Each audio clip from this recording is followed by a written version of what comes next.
بسم اللہ الرحمن الرحیم۔ مومن کا، مسلمان کا، ہر شخص کا اگلا دن پچھلے دن سے بہتر ہونا چاہیے، ہر اعتبار سے، مال و دولت کے اعتبار سے، صحت کے اعتبار سے، سلامتی کے اعتبار سے، اعمال کے اعتبار سے۔ نیا اسلامی سال شروع ہو چکا ہے تو آپ نے اپنا جائزہ لینا ہے۔ جو سال گزر گیا اس میں میری طرف سے کیا کوتاہیاں رہیں، بے حیثیت فرد، بے حیثیت ادارہ، بے حیثیت قوم، بے حیثیت خاندان آپ نے جائزہ لینا ہے۔ اور پھر آپ نے یہ دیکھنا ہے کہ اس سے پچھلا سال جو تھا، یعنی 2 سال پہلے میں صحت کے اعتبار سے کہاں کھڑا تھا، مالداری کے اعتبار سے کہاں کھڑا تھا، اعمال کے اعتبار سے کہاں کھڑا تھا، اثر و رسوخ کے اعتبار سے کہاں کھڑا تھا، اور آج کہاں کھڑا ہوں۔ جو غلطیاں ہیں، جو ندامتیں ہیں، جو پریشانیاں ہیں، کہ جو ٹینشنیں ہیں، ان سے میں کس طرح بچ سکتا ہوں، تو آپ نے اگلے سال کی منصوبہ بندی کرنی ہے۔ ابھی میں ایک حدیث پاک پڑھ رہا تھا تو حضرت عبداللہ بن مسعود رضی اللہ تعالیٰ عنہ فرماتے ہیں کہ میں کسی چیز پر اتنا نادم اور شرمندہ نہیں ہوا جتنا ایسے دن کے گزرنے پر جس کا سورج غروب ہو گیا ہو، جس کی وجہ سے میری زندگی کم ہو گئی ہو لیکن میرے عمل میں اضافہ نہ ہو سکا ہو۔ ٹھیک ہے، تو کتنے ایک صحابی رسول وہ کہہ رہے ہیں کہ میں اس پر نادم ہوتا ہوں کہ ایک دن گزر گیا، ایک سال گزر گیا، لیکن میرے عمل میں، میرے اعمال میں، میرے خدمت خلق میں اضافہ ہوا ہے یا نہیں۔ آج سالوں پر سال گزر رہے ہیں، ہم اپنا محاسبہ نہیں کرتے۔ میں 12 پوائنٹ لکھ کر لے کے آیا ہوں، یہ میرے پاس ہے، 12 پوائنٹ لکھ کر لایا ہوں۔ ہماری کتاب ہے کامیابی، تو اس پر اس کی تفصیل موجود ہے۔ 12 پوائنٹ پر پورے 12 چیپٹر موجود ہیں۔ کامیابی پورے پاکستان میں دستیاب ہے، آپ اس میں پڑھ لیں تو آپ کو بڑی سہولت ہو جائے گی۔ اس کا خلاصہ میں ابھی 3-4 منٹ میں آپ کے سامنے رکھتا ہوں۔ سب سے پہلی بات، نیا سال نئے امید، نئے جذبوں کے ساتھ شروع کرنا چاہیے۔ جو گزرا، جو ہوا سو ہوا، ٹھیک ہے، جو گزر چکا، ماضی میں نہیں پڑے رہنا چاہیے، لکیر کا فقیر نہیں بنے رہنا چاہیے۔ میرے ساتھ ایسا کیوں ہوا، اس نے کیوں کہا تھا، اگر میں یوں کرتا تو یوں ہو جاتا، ایسا اس نے کیوں کہہ دیا تھا، میری یہ غلطیاں تھیں۔ یہ ٹینشن میں رہنا، ڈپریشن میں رہنا، ماضی کو یاد کرتے رہنا، یہ کوئی عقل مندی والی بات نہیں ہے۔ ٹھیک ہے، آگے بڑھنا چاہیے۔ ماضی میں جو کچھ ہوا اس کو بھول جائیں، چھوڑ دیں، سب کو معاف کر دیں۔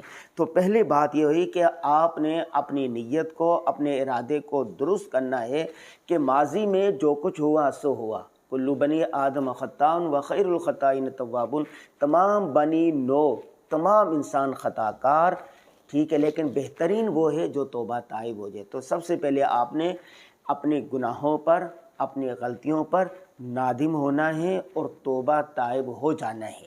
ٹھیک ہے، دوسرا کرنے کا کام یہ ہے کہ آپ نے دینی علوم حاصل کرنے ہیں بقدر ضرورت، حلال حرام، جائز ناجائز، اتنا علم حاصل کریں، دینی علم حاصل کریں کہ آپ کو حرام جائز ناجائز کا پتہ چل جائے، فرائض کا پتہ چل جائے۔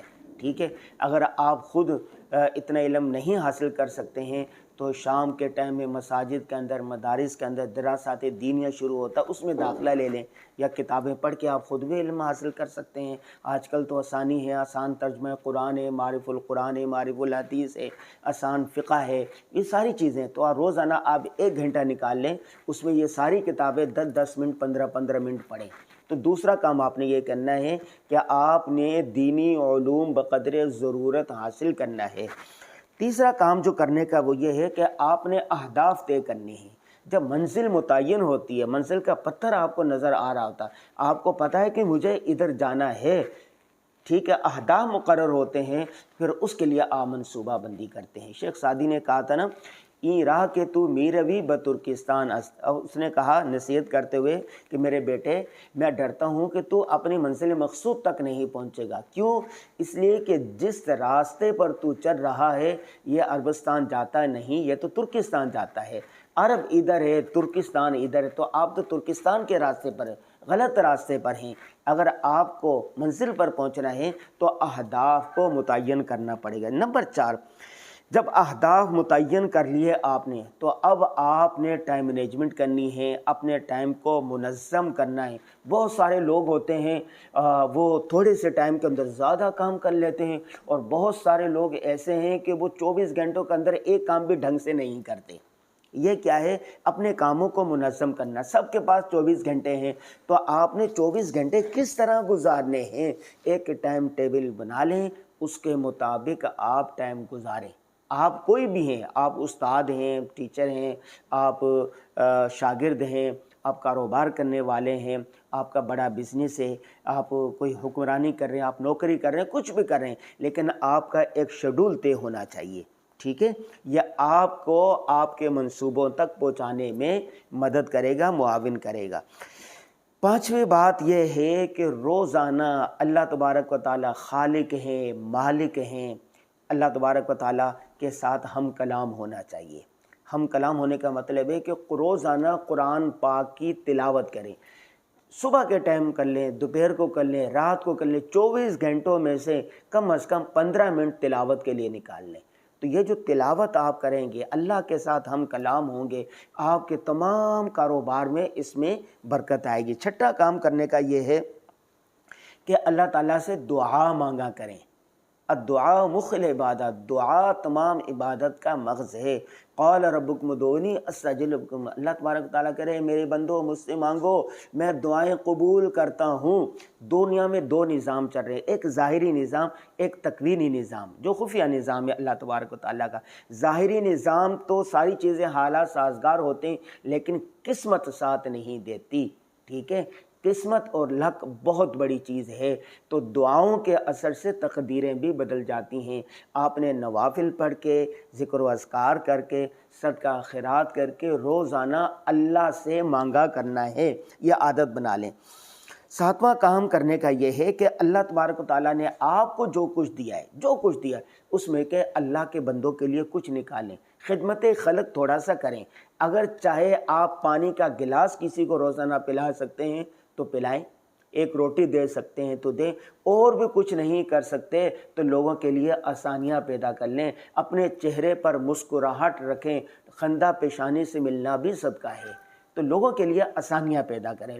خدمت خلق کا جذبہ ہونا چاہیے، اپنی حیثیت اپنی وسعت کے مطابق صدقہ خیرات کا اہتمام کریں۔ اگلا نمبر یہ ہے اتفاق و اتحاد اور اجتماعیت کی زندگی گزاریں۔ دفتر میں 10 لوگ بیٹھے ہوئے نا، 10 آپس میں لڑے ہوں گے، ایک کا منہ ادھر ہے، دوسرے کا ادھر ہے، ایک کہے گا پنکھا چلانا، دوسرا کہے گا نہیں ایسی چلانا، تیسرا کہے گا ایسی 16 پہ رکھنا، تیسرا کہے گا نہیں اس کو 26 پہ رکھنا ہے، تو لڑائی جھگڑا ہوگا۔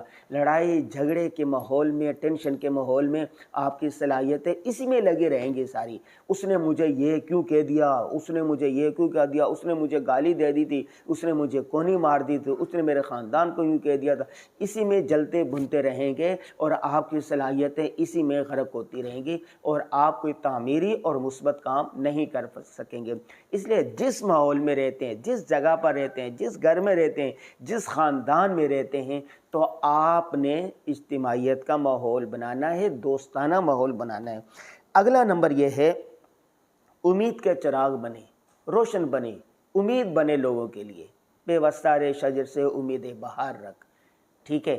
آپ جس جگہ پر ہیں وہاں پر قائم رہتے ہوئے لوگوں کو امیدیں دلائیں۔ اور آخری بات یہ ہے وہ نصیحت جو حضور صلی اللہ علیہ وسلم نے حضرت معاذ بن جبل رضی اللہ تعالیٰ عنہ کو اور حضرت ابو موسیٰ اشعری رضی اللہ تعالیٰ عنہ کو اس وقت کہی تھی جب ان کو گورنر کا اس کا یمن کا گورنر بنا کے بھیجنے لگے تھے۔ گورنر کے 2 حصے تھے، ایک حصے کا جو گورنر تھا حضرت ابو موسیٰ اشعری رضی اللہ تعالیٰ عنہ کو بنایا تھا، دوسرے حصے کا گورنر معاذ بن جبل کو فرمایا تھا۔ جب جانے لگے تو انہوں نے کہا یا رسول اللہ ہمیں کوئی ایسی نصیحتیں کریں، ہم اس پر عمل کریں تو ہمارا جو ملک ہے وہ امن کا گہوارہ بن جائے۔ آپ صلی اللہ علیہ وسلم نے 4 جملے ارشاد فرمایا بشیرا ولا تنفرا، لوگوں کو خوشخبریاں سنانا، خوشخبریاں، بشیرا ولا تنفرا، نفرت والے کام نہیں کرنے، نفرتیں لوگوں کا نہ دلانا۔ اور تیسرا جملہ یسرا ولا تعسرا، لوگوں کے لیے آسانیاں پیدا کرنا، راحتیں پیدا کرنا، لوگوں کے لیے مشکلات پیدا نہ کرنا۔ آج بحیثیت فرد، بحیثیت ادارہ، بحیثیت قوم ہم اپنا جائزہ لیں، لوگوں کا جائزہ لیں، تو ہر ایک حکمران دوسرے کے لیے مشکلات پیدا کر رہا ہے، ایک سیاستدان دوسرے کی ٹانگیں کھینچ رہا ہے، ایک ادارہ دوسرے ادارے کو نیچے دکھا رہا ہے، ایک فرد اپنی انا کی خاطر دوسروں کو لڑائی میں مبتلا کر رہا ہے، جنگ میں مبتلا کر رہا ہے، اس کی غیبتیں کر رہا ہے، ہر شخص دوسرے کے لیے مشکلات پیدا کر رہا ہے۔ تو آپ نے نیت کرنی ہے کہ اس سال میں لوگوں کے لیے آسانیاں پیدا کروں گا، اس سال میں لوگوں کے لیے راحتیں پیدا کروں گا، اس سال میں لوگوں کے ساتھ اس طرح پیش آؤں گا کہ میں خوشخبریاں دینے والا بن جاؤں گا۔ اگر آپ نے یہ 12 کام کر لیے تو اللہ کی ذات سے امید ہے، قوی امید ہے کہ آپ کا آنے والا سال بہت بہتر ہوگا۔ بہتر کس طرح ہونا چاہیے؟ جیسے حدیث پاک میں آتا ہے نا، المؤمن القوی خیر من المؤمن الضعیف، قوی مسلمان، بہادر مسلمان کمزور سے بدرجہ بہتر ہے۔